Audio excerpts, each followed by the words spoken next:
Lucas 2, de 1 a 7. Naqueles dias foi publicado um decreto de César Augusto, convocando toda a população do império para recensear-se.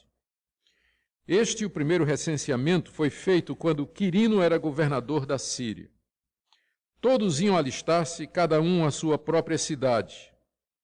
José também subiu da Galiléia, da cidade de Nazaré, para a Judeia, a cidade de Davi, chamada Belém, por ser ele da casa e família de Davi, a fim de alistar-se com Maria, sua esposa, que estava grávida.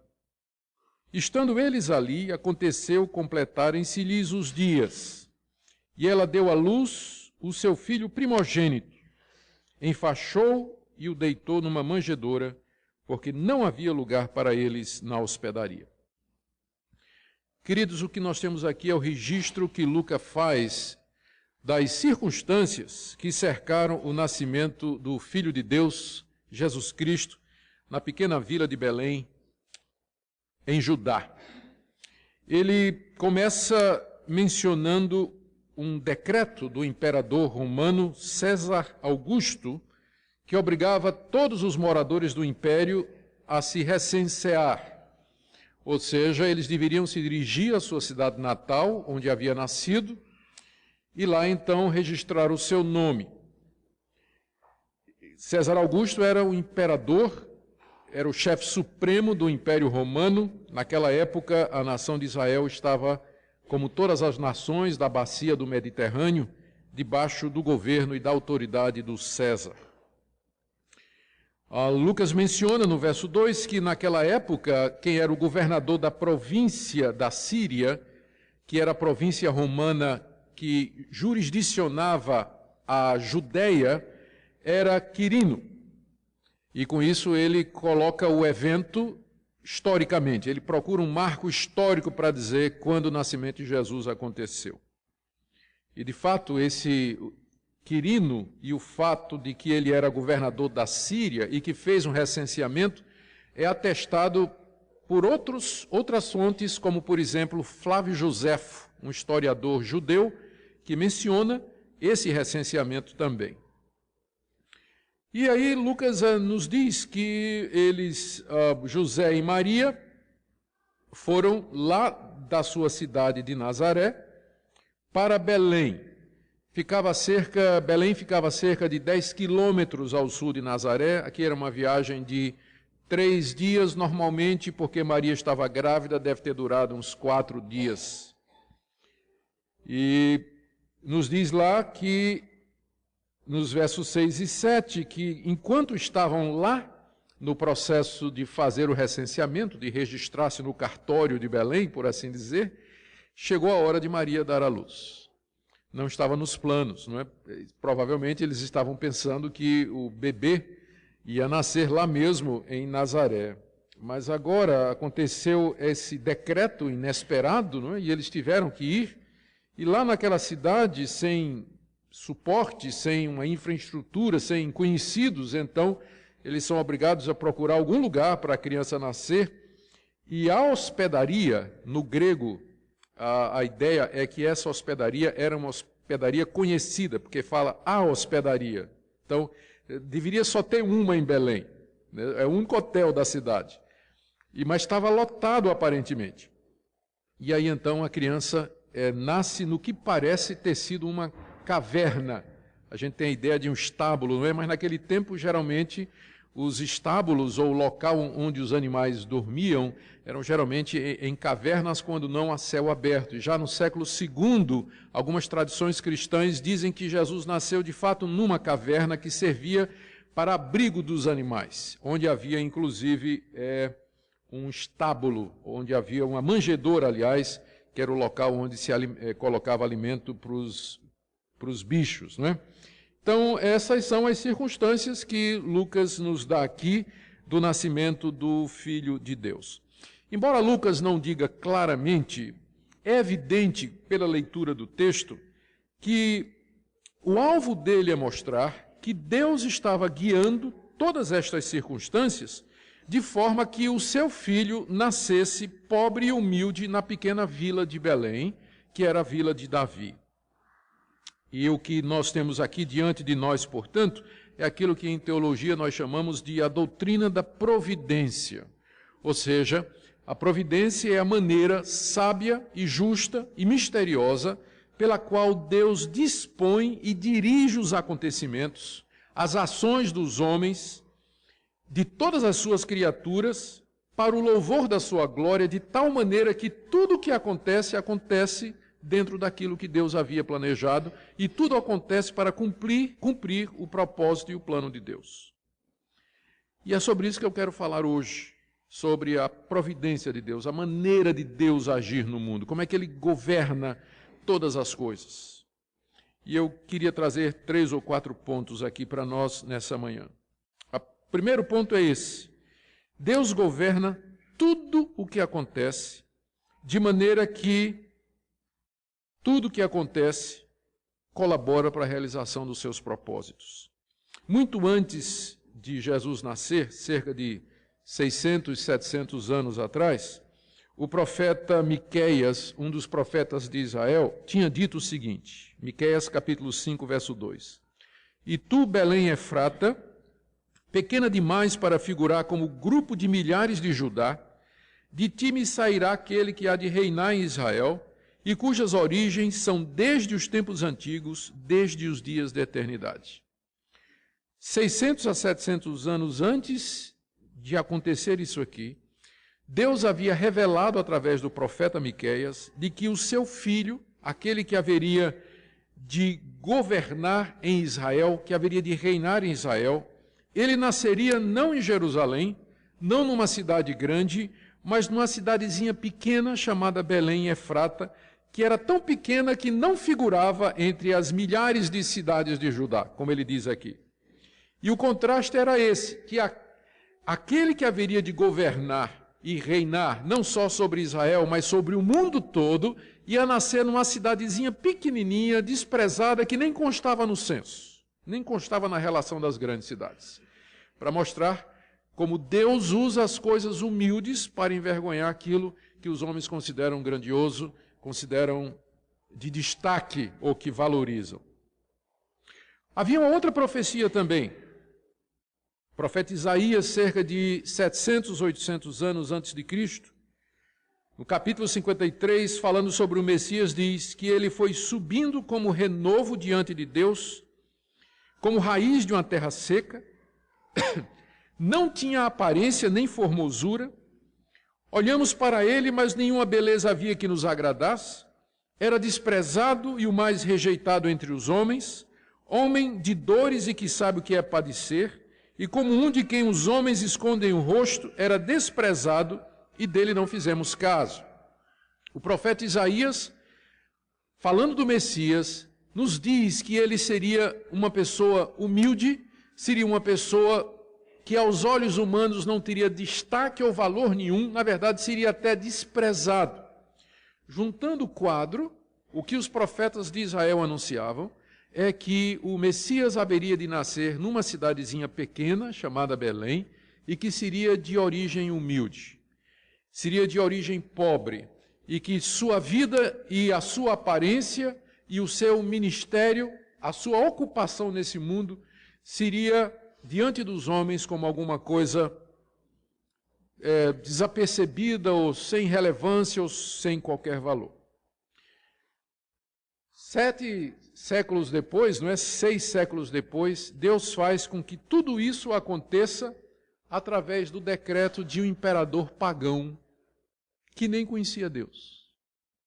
César Augusto, quando assinou aquele decreto, ele estava cumprindo a burocracia diária do palácio em que ele despachava documentos.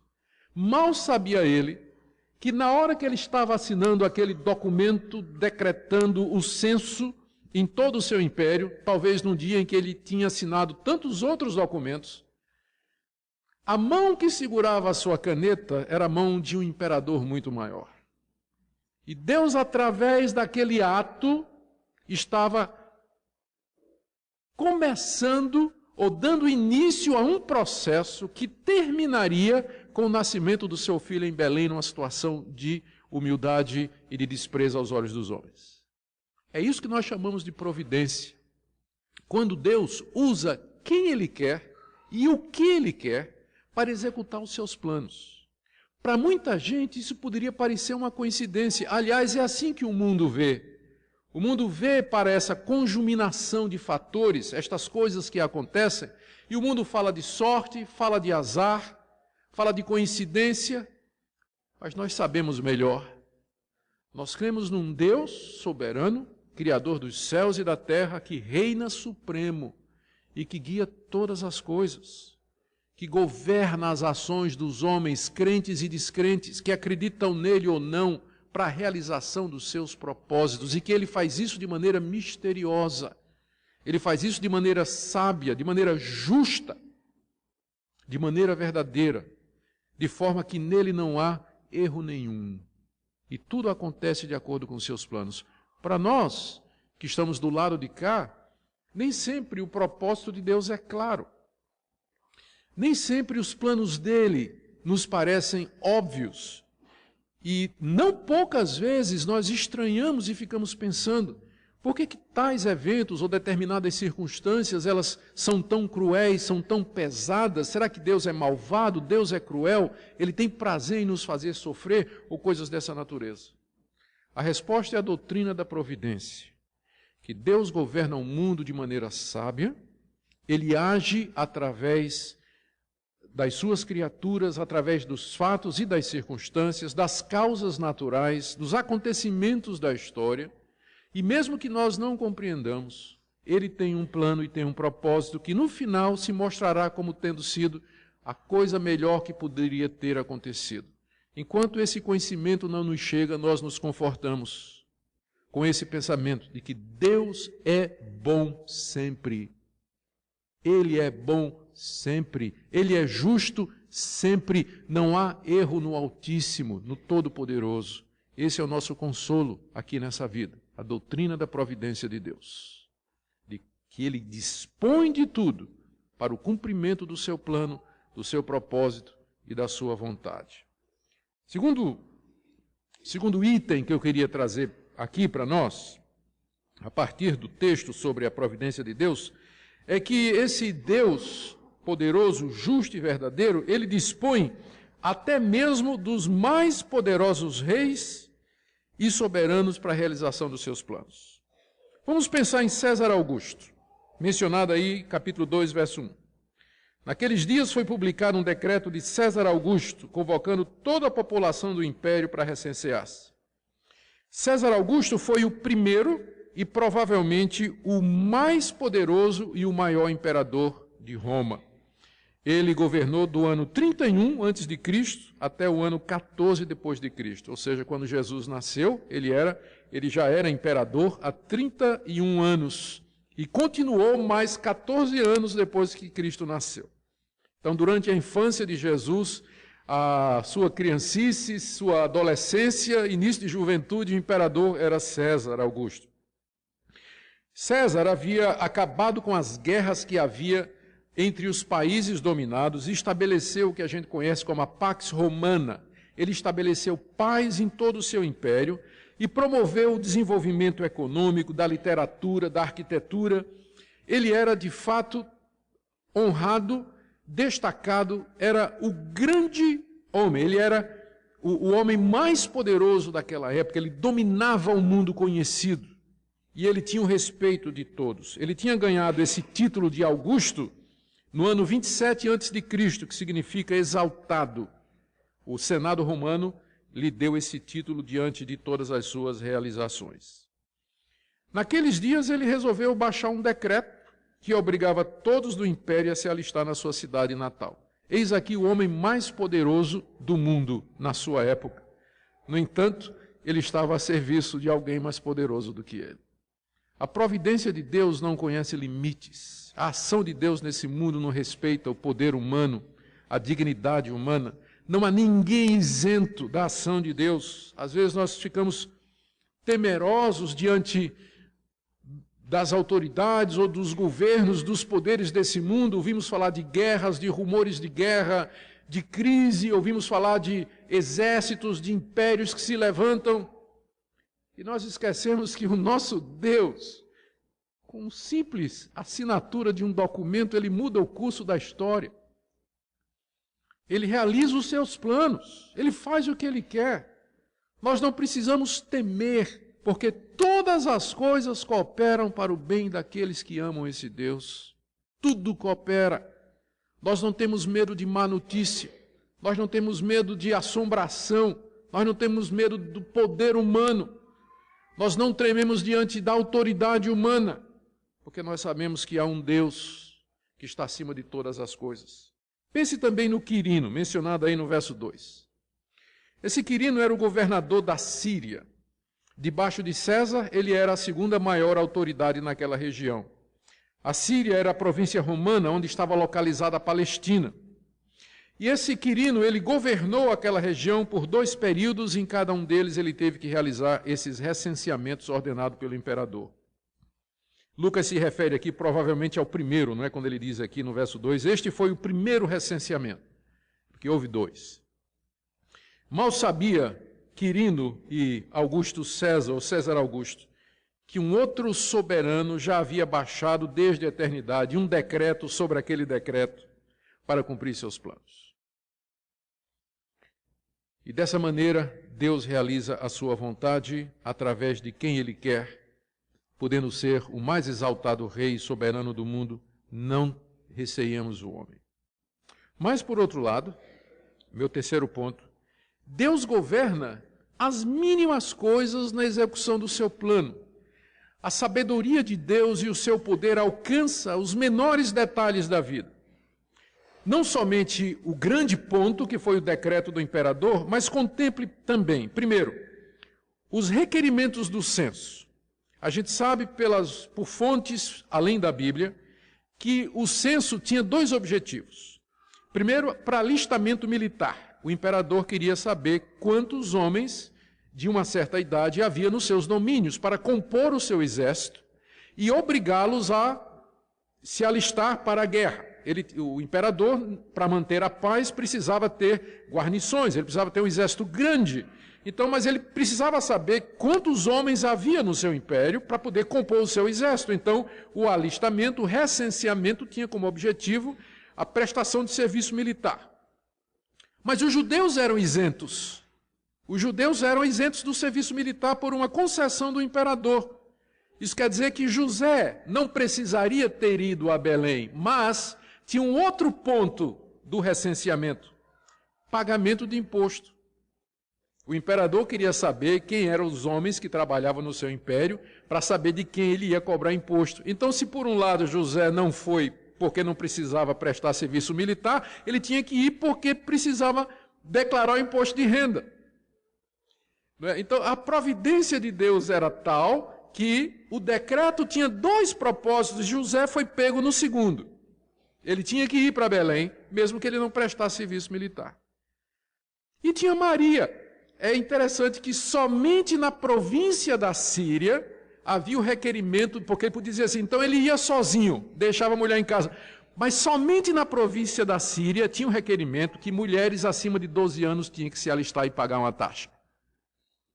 Só ali. E lá vai Maria, porque ela é maior de 12 e ela tem que então pagar a taxa em Belém, por isso ela vai. Essa é a razão pela qual José faz essa viagem com a mulher grávida, que a gente pode pensar, mas por que José fez essa viagem levando a mulher grávida? Por que ela não ficou? É porque naquela região mulheres com mais de 12 anos tinham que se alistar porque tinham que pagar uma taxa também. A providência de Deus, dirigindo todos os detalhes para que o seu filho nascesse em Belém. Nascesse em Belém. Tinha também a questão da distância, o timing, né? O tempo em que Maria tinha que dar à luz. Quem sabe o imperador estava com aquela pilha de papel lá já há um ano para assinar, não é? E naquele dia coincidiu que era o dia de assinar o decreto, que coincidiu com o tempo da gravidez de Maria, que somado não 3 dias, mas 4 dias de viagem, ela daria à luz exatamente lá em Belém. A distância, como eu disse, lá de Nazaré para Belém são 10 quilômetros, sentido sul, 3 dias de viagem normalmente, 4 com a mulher grávida, ou 5, porque vai devagar, que coincide exatamente com a chegada, a necessidade de dar à luz. Note que o texto diz aí, no verso 6, estando eles ali, aconteceu completarem-se-lhe os dias. Deus guiando tudo para que os dias dela se completassem exatamente lá em Belém da Judéia. Chega lá, a hospedaria lotada, a manjedoura sugere então uma gruta que servia de estábulo, e aí então se cumpre o que os profetas disseram a respeito do estado humilde, pobre e desprezado do Messias. Meus irmãos, Jesus disse que não cai um passarinho se não for a vontade de Deus. Diz que os cabelos da nossa cabeça estão todos contados. A providência de Deus alcança não somente os soberanos e reis mais poderosos, mas entra nos mínimos detalhes da vida. Para nós não há coincidências, não há acaso, mas há um Deus que governa todas as coisas. E mesmo que você não perceba, mas diariamente Deus está agindo e trabalhando na sua vida e no mundo ao seu redor, na sua família, na sua casa e na sua história. É nesse Deus que nós cremos. Não cremos que um Deus que criou o mundo, criou o homem e disse ao homem, agora vocês vivem do jeito que vocês quiserem, vocês agora é que são responsáveis pelo futuro de vocês, eu só vou ficar aqui aprovando, não é? Estava ouvindo um dia desse um apóstolo moderno dizer o seguinte, que Deus não pode fazer nada na terra se o homem não der permissão. Você tem que dar permissão a Deus para Deus agir. Ele deve ter outra Bíblia, não essa. Onde é que ele encontrou esse tipo de coisa? Não. Isso não anula a nossa responsabilidade. E aqui é que está a maravilha. Que Deus governa as nossas decisões, que Deus governa as nossas ações de tal maneira que nós somos responsáveis. Que nós somos responsáveis por elas. Que nós tomamos decisões reais, fazemos escolhas verdadeiras, só que no final, de uma maneira que nós não entendemos, todas estas escolhas e decisões reais e verdadeiras que nós fizemos estavam no plano de Deus. E esse é um grande mistério da providência. Somos responsáveis pelo que fazemos. Escolha bem, procure o que é certo, faça o que é correto. A doutrina da providência não existe para você dizer assim, então eu vou cruzar os braços e Deus vai fazer tudo. Não, não, não. Se você cruzar os braços e deixar de fazer o que você tem que fazer, isso é chamado pecado de omissão. E Deus castiga os omissos. Deus cobra dos omissos. E nós temos que tomar as decisões corretas e fazer o que é certo. E eu quero terminar aqui com a definição de milagre, porque está ligado. O que eu quero dizer é o seguinte, que essa é a maneira pela qual Deus normalmente, regularmente, diariamente age no mundo. Milagre é quando Deus suspende a providência e age de maneira direta. O milagre é isso. E nós temos aqui um caso, porque o nascimento, no próprio texto que fala de providência, que é esse de 2, de 1 a 7 de Lucas, em que você vê a providência de Deus fazendo o seu plano se concretizar, tem um milagre aqui no verso 7, ela deu à luz o seu filho primogênito, o nascimento do Filho de Deus, a encarnação do Filho de Deus, e o seu nascimento é o maior milagre do cristianismo. O Deus da providência também é o Deus de milagres, só que ele não faz milagre o tempo todo, e aqui que está a grande questão hoje em dia, não é verdade? Tem pessoas que só veem Deus se tiver milagre. Se não tiver milagre, Deus não está lá. Se não tiver uma aparição, algo sobrenatural, uma intervenção divina, extraordinária, então não tem Deus. Quando é muito claro na Bíblia que a maneira regular, normal, diária, em que Deus age no mundo é através da providência, usando causas secundárias e não miraculosas. Milagre é exceção. Tem gente que vive atrás do milagre, como se Deus só pudesse agir através do milagre. Ah, não vou tomar remédio não, eu estou doente, vou pedir a minha cura. Ele está acreditando que se não for uma cura sem remédio, então não é Deus. A providência é que Deus, na sua sabedoria, já concedeu ao homem entendimento e conhecimento suficiente para que conhecesse o corpo humano, conhecesse química e descobrisse que determinados elementos que tem na natureza, se ingeridos pelo ser humano, afetam positivamente aquela área do seu corpo que está prejudicada. Deus está tanto no remédio que cura, quanto na cura divina direta. É um grande desequilíbrio na vida das pessoas que vivem em procura de milagre. Se não tiver milagre, não é de Deus. Isso guia a escolha de igreja, isso guia a busca de cultos, isso guia a busca de libertação, seguir falsos profetas que ficam oferecendo milagres e curas e intervenções extraordinárias de Deus, quando, na verdade, Deus já está presente na sua vida, agindo através da providência, da história, das circunstâncias, agindo ao seu redor. Abra os seus olhos e veja o Altíssimo ao seu redor em tudo o que acontece. Não é interessante isso? Para o maior de todos os milagres, que foi o nascimento do seu filho, Deus usou a pena de um imperador pagão para cumprir o seu propósito e o seu plano. Eu termino aqui com algumas aplicações para nós. Primeiro, nós podemos orar por um milagre. Às vezes a situação requer quase que um milagre mesmo. E não é errado orar por um milagre. Eu tenho sempre orado por milagres.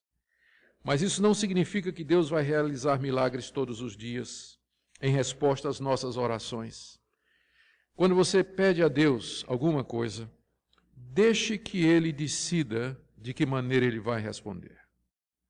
Coloque na mão dele. Se ele quiser fazer um milagre, ele vai fazer. Mas ele pode atender a sua necessidade através de circunstâncias, usando até um descrente.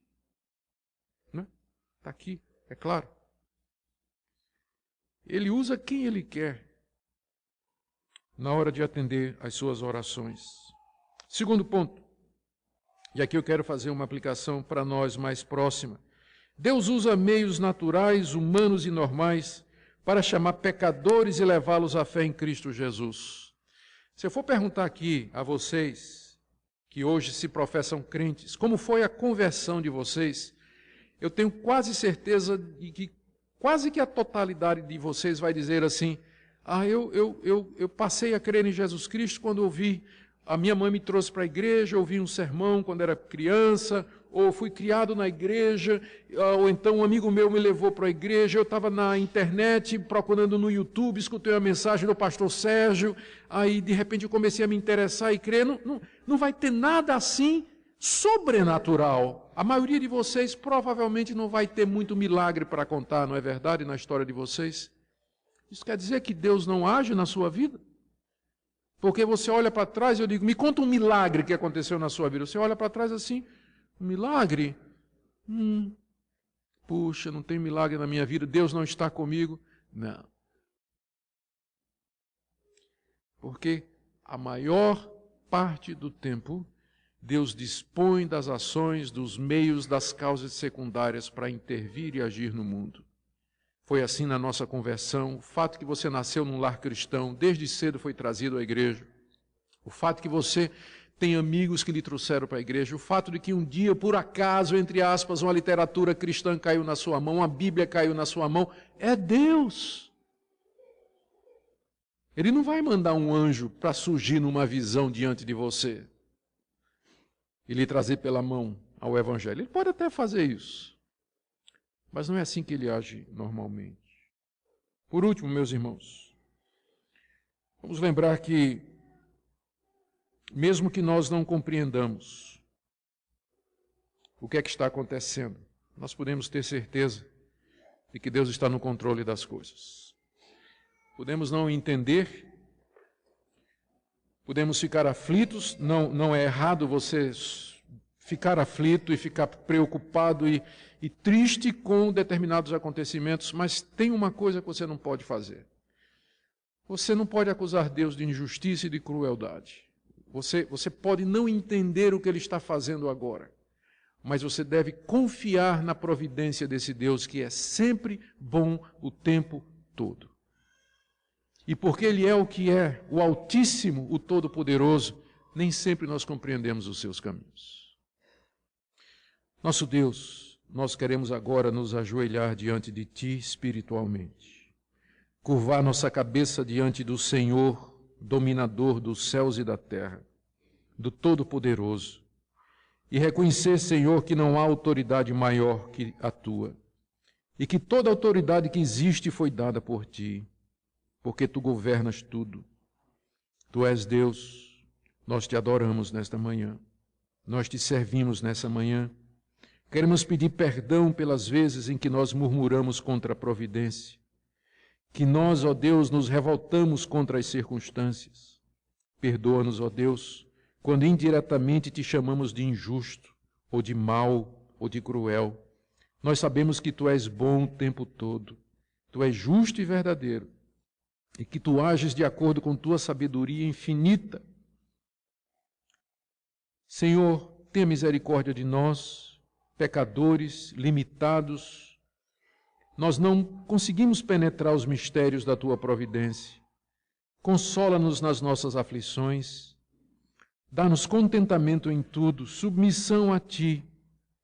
Ajuda-nos a viver para a tua glória e esperar aquele grande dia quando tu reinarás plenamente nesse mundo. Quando então tudo ficará claro, quando estaremos contigo no teu reino para todo sempre. Obrigado por esta manhã e por tua palavra em nome de Jesus. Amém.